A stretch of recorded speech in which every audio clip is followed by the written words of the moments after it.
Hola amics i amigues, avui us parlo d'un tema molt interessant.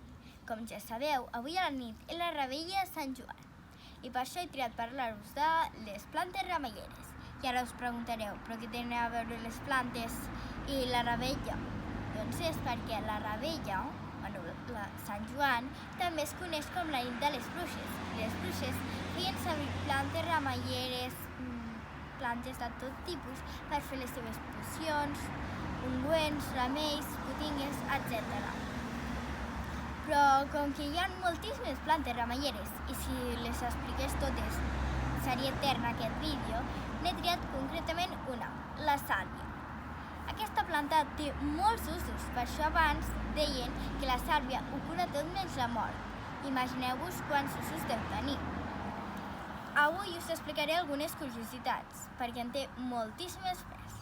La primera és que va bé per netejar les dents i te les deixa blanques. És a dir, que agafis un tros de fulla de sàlvia, te'l passis per les dents i si fas molts cops i seguit, te les deixi blanques i fa la funció de raspallar-te-les. Una altra és que té un gust una mica picant i té la florida.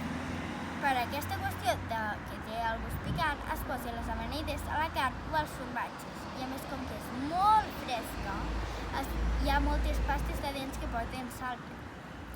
I, espero que us hagi agradat aquest vídeo sobre la sàlvia i bona revetlla!